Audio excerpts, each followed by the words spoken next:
नमस्कार, daily update में आपका स्वागत है। मैं आपके साथ हंसली। डेली अपडेट में देखेंगे आप वो खबरें जिनका है आपसे सरोकार। आइए नजर डालते हैं आज की ताजा 3 खास खबरों पर। अरविंद केजरीवाल बोले, सिसोदिया को फंसाने की हो रही कोशिश। दिल्ली सरकार की आबकारी नीति को लेकर लगातार सवाल खड़े हो रहे हैं। बताया गया है कि इसकी सीबीआई जांच की सिफारिश की गई है। इसके बाद अब अरविंद केजरीवाल ने खुद सामने आकर सफाई दी है। उन्होंने कहा कि मनीष सिसोदिया को फंसाने की कोशिश की जा रही है। सीबीएसई बोर्ड क्लास 12वीं के नतीजे घोषित। लड़कियों ने मारी बाजी, 35 लाख बच्चों ने लिया भाग। इस साल बोर्ड परीक्षा में 35 लाख बच्चों ने भाग लिया था, जिसमें 14 लाख बच्चों ने सीबीएसई की कक्षा 12वीं की टर्म परीक्षा दी। पीएम मोदी ने की लोगों से अपील, 13 से 15 अगस्त तक अपने घरों में फहराए तिरंगा। पीएम मोदी ने कहा कि ये मुहिम तिरंगे के साथ हमारे जुड़ाव को गहरा करेगी। उन्होंने ये भी बताया कि 22 जुलाई 1947 को ही तिरंगे को राष्ट्र ध्वज के रूप में अपनाया गया था। राष्ट्रपति के अभिवादन में महामहिम शब्द का इस्तेमाल करने पर है पाबंदी। प्रणब मुखर्जी जिस समय देश के राष्ट्रपति पद पर आसीन थे, उस समय उन्होंने राष्ट्रपति के अभिवादन के दौरान इन 2 शब्दों का इस्तेमाल करने पर रोक लगा दी थी। द्रौपदी मुर्मू की जीत पर उनके गांव में जश्न का माहौल। राष्ट्रपति चुनाव में द्रौपदी मुर्मू की जीत पर खुशी जाहिर करते हुए उनके भाई तारिणी सेन टूटू ने कहा कि ये जीत सभी लोगों के लिए एक प्रेरणा है। एलजी ने दिल्ली सरकार की आबकारी नीति पर उठाए सवाल। आपने कहा केंद्र को केजरीवाल से जलन हो रही है। आम आदमी पार्टी के प्रवक्ता सौरभ भारद्वाज ने कहा कि केंद्र सरकार अरविंद केजरीवाल की प्रसिद्धि से डर गई है, इसलिए अब सभी एजेंसियों से जांच करवाई जाएगी। नोएडा में एयरपोर्ट के पास बनेगा एटीएस कमांडो का ट्रेनिंग सेंटर। जवानों के लिए 650 फ्लैट्स भी बनेंगे। नोएडा इंटरनेशनल एयरपोर्ट के पास एटीएस कमांडो का ट्रेनिंग सेंटर और मुख्यालय बनाया जाएगा। वहीं Yamuna expressway industrial development authority ने जमीन की रजिस्ट्री कर दी है।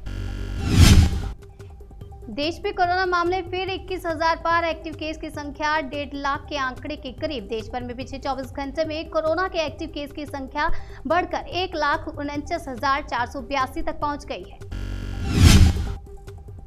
सीएम मनोहर लाल खट्टर बोले, हरियाणा विधानसभा में मानसून सत्र से होगी पेपरलेस कार्यवाही। मुख्यमंत्री मनोहर लाल खट्टर ने पंचकुला में हरियाणा विधानसभा द्वारा नेशनल ई विधान एप्लीकेशन के शुभारंभ अवसर पर कहा कि आगामी विधानसभा सत्र में कागज रहित कार्यवाही होगी।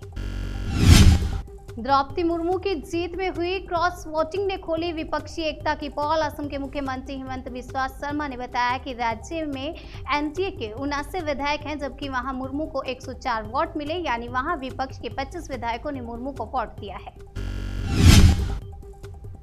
मनीष सिसोदिया को फंसाने की साजिश कर रहा है केंद्र। एक्साइज पॉलिसी की सीबीआई जांच की सिफारिश पर आप प्रवक्ता ने कहा कि हम यह आशंका कई दिनों से जता रहे थे कि पंजाब की जीत के बाद भारतीय जनता पार्टी की केंद्र सरकार और प्रधानमंत्री नरेंद्र मोदी आम आदमी पार्टी से और खास तौर से अरविंद केजरीवाल से घबराए हुए हैं।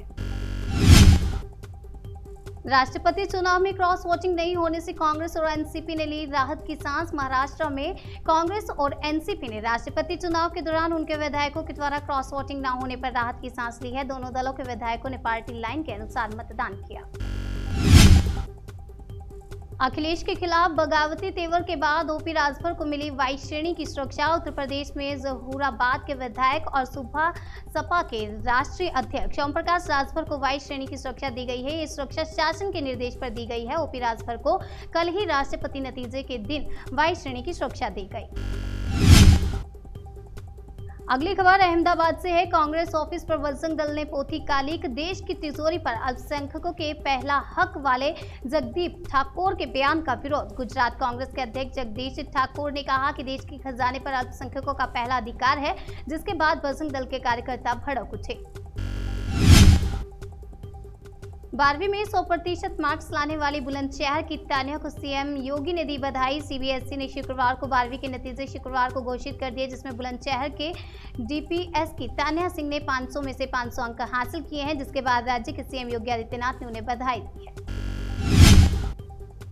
गौतम गंभीर ने एक्साइज पॉलिसी को लेकर आप पर बोला हमला, कहा ये ठेकेदारों की है सरकार। गौतम गंभीर ने कहा इनका नाम आम आदमी पार्टी की जगह ठेकेदारों की सरकार कर देना चाहिए। आगे उन्होंने कहा जब दिल्ली को ऑक्सीजन की कमी थी तो इन्होंने ठेकों पर लंबी लंबी लाइनें लगवाई।